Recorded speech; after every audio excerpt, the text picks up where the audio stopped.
이스라엘 백성들을 향한 하나님의 그 계획과 복주심에 관한 말씀이 이제 점점 더 절정을 향해서 가고 있습니다. 거기 등장하는 말이 오직 너를 헵시바라. 그 헵시바라는 말 앞에 3자 있잖아요. 그 3자를 따라서 밑에 이렇게 내려가 보시면 나의 기쁨이 그에게 있다라고 하는 뜻입니다.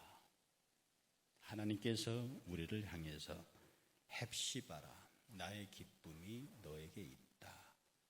그리고 뷸라라, 그 밑에 4자를 따라 밑으로 내려가 보면 결혼한 여자, 단순히 결혼한 여자가 아니고요, 결혼과 성의 참된 기쁨을 알고 있는 행복한 여자라는 뜻입니다.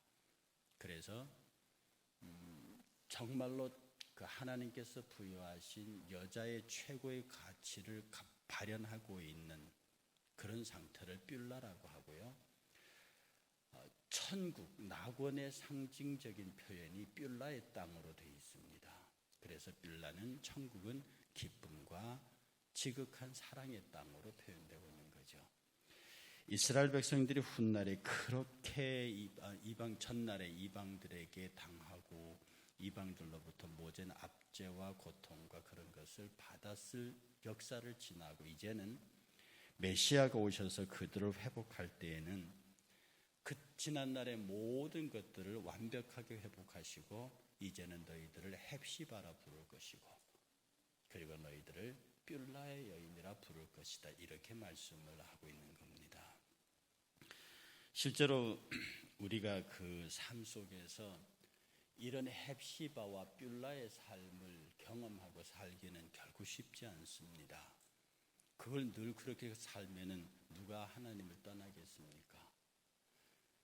나는 나름대로 열심히 살고 부지런히 살고 최선을 다해서 사는데도 나를 향해서 다가오는 일련의 모든 과정들이 너무 힘들고 어려운 부분들이 많으니까 바로 그것들 때문에 우리가 뷸라임을 잊어버리고 헵시바라고 하는 것을 잊어버리고 세상에 내가 추구하는 것들을 집중적으로 쫓아가고 상대적으로 하나님과 그 신앙에 관한 것은 어느 순간에 안 믿는 것이 아니라 신앙인이 아니라는 게 아니라 어느 순간에 신앙과 교회는 차순위 차차순위로 밀려버리는 경우가 많다고 하는 것입니다.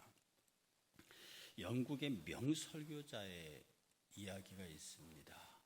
영국의 명설교자 알란 레드패스라는 사람이 있는데요. 이분은 원래 회계사였습니다.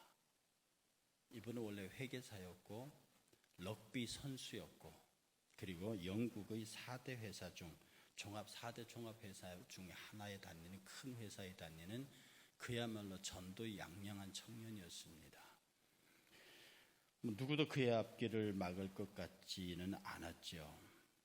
그런데 그에게 있어서 신앙이란 대부분 영국인들이 그러하듯이 날 때부터 크리스찬이었죠. 상당히 오랜 교회 신앙의 경력을 갖고 있으면서도 그는 사회적인 출세 가도에 비해서는 신앙의 영역은 미미했습니다. 그리고 늘 교회와 신앙은 두 번째, 세 번째의 삶을 살았죠. 그런데 한 친구가 신앙이 독실했던 한 친구가 그의 어깨에 손을 얹고 다정한 목소리로 이렇게 말했습니다. 아유, 구원받은 인생이 영혼을 낭비하고 있구나. 너 그러지 마. 구원받은 영혼이 인생을 낭비하고 있구나. 그 말을 친구가 지나가면서 어깨 정말로 이렇게 빈정거리는 게 아니고 정말 마음의 안타까움을 가지고 네가 구원받았는데 왜 이렇게 인생을 허비하고 있니? 라고 하는 그런 우정어린 말을 했는데 보통 사람들이 얘기를 하면 아무리 친절하고 좋은 얘기를 해도 휙 지나가 버리는 경우가 있습니다. 여러분들이 들은 많은 이야기들 다 기억하고 계십니까? 여러분의 순간순간 가슴을 저미게 했던 슬픈 이야기, 좋은 이야기, 아픈 얘기, 기쁜 얘기, 감사한 얘기, 미운 얘기 그거 다 기억하십니까? 그거 다 기억하면 큰일 나죠. 근데 사람들이 다 잊어버리는데 끝까지 기억나는 말들이 모든 사람들이 있기 마련이거든요. 그런데 이 알란 레드패스의 귀에 이 친구가 어떻게 구원받은 친구가 이렇게 인생을 낭비하고 있니라고 하는 그 말이 도대체 이 귀에서 떠나지를 않는 겁니다. 여러분 어쩐 있잖아요. 그런 게 인생을 바꿔요. 어떤 선생님의 말씀 한마디, 어떤 선생님의 채찍 하나, 어떤 선생님의 아주 자상한 격려 한마디가 인생을 바꿨다 하는 그런 이야기들 여러분이 많이 들어보셨을 거예요.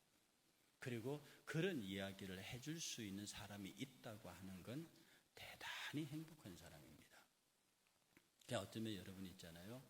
여러분에게 대놓고 여러분에게 쓴 말을 하고 여러분의 자존심을 건드리는데 그 말을 가만히 들어보면 그 말이 맞고 나를 위해서 한 얘기 같으면 받으면 그 인생이 바뀝니다. 그러나 나를 모욕한다고 생각하고 나를 빈정거리다고 생각하면 그 인생은 망하죠. 여러분 성경 한 구절 찾아보겠습니다. 욥기서 33장 13절에서 17절입니다. 욥기서 33장 13절에서 17절.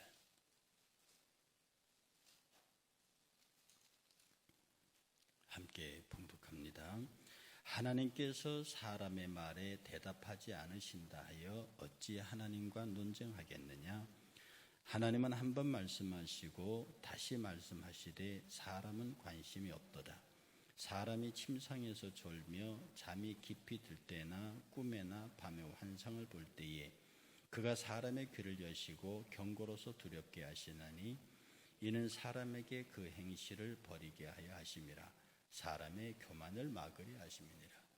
이게 그 욥과 욥의 친구 엘리후가 주고받은 대화의 한 이야기인데요.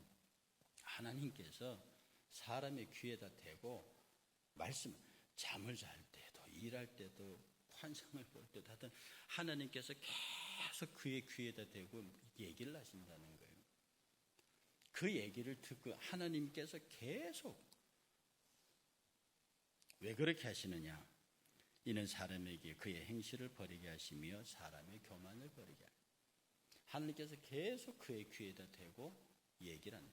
하나님께서 그 얘기를 하실 때 내가 자존심이 상한다고 우리 인간적인 말로 친구가 친구에게 누가 누구 얘기하면 너나 잘해라. 자기들은 못하면서 뭐 이런 식으로 말을 받으면 그는 불행한 인간입니다.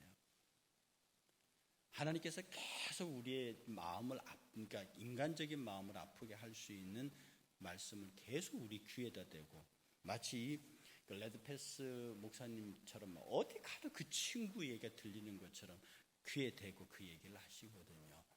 그렇게 하시는 내용의 핵심이 뭐냐면 너는 헵시바, 너는 뷸라다. 도대체 그 헵시바의 땅에서 뷸라의 기쁨을 가지니까 어딜 돌아다니고 있느냐. 돌아와라. 이 얘기가 계속 들려진다고. 그러니까 이 레드패스가요. 아니 뭐 공을 럭비를 해도 그 말씀이 쟁쟁쟁쟁 거리고 친구하고 노래를 불러도 기차를 타고 덜컹덜컹 기차가 덜컹덜컹 가는데도 너 뭐하니 너 뭐하니. 여러분 저기 열차 옛날에 그 지금 막 그 저런 거 말고 옛날에 막 그 기관차 갈 적에 차그닥차그닥 갈 적에 그 말 바꿔 들으면 너 뭐하니 너 뭐하니 그럼 그게 들려요. 그게요. 이게 바퀴 소리가 덜컹덜컹 할 때 거기다가 나는 간다 나는 가다 덜컹덜컹 가는 거니 그렇게 들려요. 그러니까 막 기차 바퀴를 가는데도 너 뭐하니 너 뭐하니 그렇게 들리고 잠을 자도 그렇게 들리고 이 친구가 마치 그냥 뭐 이렇게 중요한 대화 속에서 온 것도 아니고 그냥 친구가 들어가면서 어깨에 걸치면서 구원받은 영혼이 왜 인생을 낭비하고 있니라고 하는 그 말이 계속 그의 일상을 쳤습니다. 결국 알렌이 하나님 앞에서 무릎을 꿇었죠. 그리고 그가 새벽에 이렇게 고백했습니다. 주님 제 안에 들어오셔서 제 생명을 취하시고 제 마음의 왕이 되어 주옵소서. 주님께서 제 삶의 일부가 아니라 저의 전부가 되시도록 나를 드리겠습니다. 그래서 그가 명설교자로 탈바꿈해요. 그리고 훌륭한 전도자로 변화합니다. 여러분 명설교자 하나님의 이름 있는 사람은요 열심히 노력하고 자기가 애쓰고 무엇인가 해볼 그런 사람들은 거기에서 왜 하나님은 자연 계시를 만드신 분이고 인정하시는 분이라서 사람이 열심히 하는 것만큼 되게 하십니다. 불신자들 열심히 공부하면 좋은 성적 낸다고요. 불신자들 열심히 일하면 그만큼 성공한다고요. 주의 일도요, 인간적으로 열심히 하면 그만큼 돼요. 그런데 그 이상 없습니다. 소위 세계를 휩쓸었던 전도자들, 하나님의 말씀의 능력 가운데 일가를 이루었던 하나님의 사람들은요, 철저하게 헌신의 사람들입니다. 완전히 자기 자아를 죽이고요, 자기가 하나님 앞에서 완전히 부셔진 사람들, 그런 사람들이 그 말씀을 듣는 자의 심령을 울렸다 이 말입니다. 그러니 문제는 내가 얼마나 많이 공부했느냐, 내가 얼마나 많이 애썼느냐, 내가 얼마나 많이 노력했느냐, 그것으로 하나님 앞에 다투고자 하나님과 상대해서 나의 어떤 것을 드러내고 내가 되겠다고 하면 하나님은 오케이, 네가 노력한 것만큼은 그건 불신자들도 하는 거니까 네가 노력했느냐, 그만큼 해. 거기에 하나님의 은혜는 내가 스스로 그렇게 막 노력했다고 하는 내가 내세워지는 순간에 거기에 하나님의 은혜는 작동하지 않습니다. 그냥 딱 내려놓고 모든 걸 이 알렌 레드패드 목사님처럼 그냥 그 어마어마한 회계사, 럭비 선수, 영국 4대 총합 화학회사의 한 중력, 그런 대단한 위치, 당시 영국 사회에서도 엘리트 리드그룹에 들어갔던 그였지만 그대로 내려놓고 나는 아무것도 아닌 내 인생에 들어와서 내 생명까지 취하시고, 그리고 내가 온전히 하나님 앞에 헌신할 수 있도록 나를 장악해 주십시오. 그러니까 결국 주님에게 장악당하는 자가 하나님 앞에 크게 쓰이는 자지, 자기가 주님을 장악하려고 드는 자, 그 말은 내가 노력하고 내가 애쓰고 내가 뭘 해서 하겠다고 하는 사람은 자연계시의 은총밖에 누릴 수 없습니다. 그러니 정말로 하나님 앞에 거룩한 성도의 삶을 살고 싶은 모든 사람들은 하나님 앞에 자기 자신을 죽이는 법부터 배워야 합니다. 그리고 하나님이 내 귀에 대고 계속 하시는 얘기를 들을 수 있어야 합니다. 사람들은 자꾸 하나님에게 말을 하려고 해요. 사람들은 자꾸 하나님에게 내 이야기를 하기를 원하신다. 그런데 정작 하나님이 하시고 싶은 얘기는 당신이 하는 얘기를 우리가 듣기를 원하세요. 하나님이 그렇게 우리에게 많은 말도 하지 않으십니다. 똑같은 말을 수도 없이 반복하고 있는데, 아주 내 귀에 대고 외고 있는데 이상하게 우리 인간은 귀를 딱 틀어막고 있어요. 그리고 내가 듣고 싶은 얘기만 듣습니다. 그리고 내 얘기만 일방적으로 하나님 앞에 하고 있죠. 하나님, 내가 귀가 어두워서 네 얘기 못 듣는 거 아니야. 손이 짧아서 너를 구원하지 못하는 것도 아니야. 도대체 너 왜 그러냐? 제발 좀 들어라. 내가 너에게 뭐라고 얘기를 하는지. 여러분, 자기가 공부를 많이 해서 그 책에 있는 것으로 많은 사람들에게 설교하는 사람이 사람의 마음을 움직이겠습니까? 책을 많이 읽고 공부를 많이 읽고 연구를 많이 해서 그것으로 가르치는 사람들이 능력이 있겠습니까? 아니면 위에서부터 오는 하나님의 말씀을 들어서 그대로 말하는 사람이 하나님의 능력이 있겠습니까? 불문가지의 일이 아닙니까? 여러분들의 힘으로 능력으로 재주로 막 어떤 일을 만들어 기획하고 꾸며서 일을 하는 사람이 성공하겠습니까? 하나님께서 그에게 지혜 주시고 능력 주시고 사람을 붙이시고 필요한 일들을 되게 하셔서 일을 만들어 주신 하나님이 그 일을 감당하시면 그게 낫겠습니까? 물어 뭐 하겠습니까? 이 너무나 자명한 진리 앞에서도 우선 내가 노력하는 건 눈에 보이고 노력하는 건 일련의 성과를 내니까 그것에 집착하는, 내가 하나님께 의지하고 기도하고 그의 말씀을 듣고 그의 뜻대로 움직이는 것은 당장 눈에 보이지 않아요.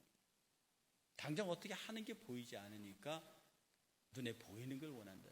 눈에 보이지 않는 하나님이 참으로 내게 아쉬우니까 눈에 보이는 우상도 같이 옆에 만들어두는 거지. 그러니 여러분이 무슨 일을 하시든지 어떤 일을 계획하든지 하나님, 이거 내가 이렇게 계획하고 이렇게 하겠습니다 라고 하는 순간에 하나님 오케이, 너의 뜻이니까 네 능력만큼 될 거야. 네가 애쓰고 노력하고 수고하고 애쓴 만큼 될 거야. 해. 나 그건 나하고 상관없거든. 이스라엘 백성이 죄를 졌습니다. 광야에서. 하나님 화가 났습니다. 하나님 이렇게 말씀하십니다. 가라. 젖과 꿀이 흐르는 땅으로 가라. 내가 큰 아브라함과 야곱과 다윗에게 약속한 거다. 그 약속은 너희 아브라함에게 약속한 거다. 가. 너희 야곱에게 약속한 거다. 가. 내 사자를 먼저 보낼게. 가서 히브리족, 여기서 히위족 속 다 쳐부셔서 그 땅을 내 사자들이 먼저 가서 다 정리해 놓게. 너희들 가서 그 땅 가져. 약속한 거니까. 그러나 나는 너희와 함께 올라가지 아니하리니 너희는 목이 곧은 백성이라. 내가 충무에 진노해서 너희를 한순간에 쳐서 다 진멸해버릴까? 나는 그래서 안 간다. 얼마나 그 말이 무서운 말. 그러니까 그 말을 듣고 백성들이 놀라서 그 자리에 다 엎드려서 통곡하는 장면이 출애굽기에 있습니다. 우리가 하나님 앞에 서서 하나님의 거룩한 백성으로 살 때요, 다시 말씀드리면 내가 애쓰고 노력해서 어떤 일을 감당할 때 그 사람의 능력만큼 됩니다. 하나님의 약속입니다. 그 내게 죄가 있고 없고를 떠나서요, 내가 예수를 믿고 안 믿고를 떠나서 인간이 인간의 능력만큼으로 살 수 있습니다. 그건 자연계시입니다. 그건 자연은총입니다. 그러나 특별계시의 은총 안에는요, 특별계시의 은총 안에는 내가 하나님을 향하여 할 수 있는, 왜 계시는 위로부터 아래로 내려오는 것이지 올라가는 게 아니거든요. 자연계시는 이미 땅에 편만한 계시입니다. 내가 그것을 향유할 수 있는 계시. 그러나 특별계시는 위로부터 오는 겁니다. 특별은총은 나를 향하여 직접적으로 오는 겁니다. 이 앞에 그것을 경험하지 못하고 그것에 부딪히지 깨어지지 않는 사람은 특별계시의 음성이 그의 귀에 들리지 않습니다. 그러니 여러분들, 수고하고 애쓰는 것도 좋습니다. 노력하고 애쓰는 것도 좋습니다. 그러나 그 모든 것들을 떠나서 하나님, 지금 내가 당신 앞에 와 있습니다. 주여, 나는 죄인이니 나를 떠나소서. 배를 가득 채운 네 오른편에 깊은 데 가서 그물을 던져라 하는 그 말씀 앞에 무너진 베드로가 자기의 고기 잡는 모든 경험을 다 내려놓고 세상 말로 목수 출시인 예수 앞에서 주여, 나는 죄인이니 나를 떠나소서. 그 예수 앞에 주여라고 말하기 전에 처음 예수를 만났을 때는 선생이라고 불렀다가 고기를 잡은 이후에는 예수를 향한 호칭이 주여로 바뀝니다. 저는 여러분들에게서 예수가 선생이 아니길 바랍니다. 주님이시길 바랍니다. 주님이 여러분들의 인생을 단순히 교훈하고 인도하는 자가 아니라 여러분의 인생을 완전히 지배하고 통치해서 하나님의 방법으로 하나님께 영광을 돌리는 하나님의 사람들이 되시기를 주의 이름으로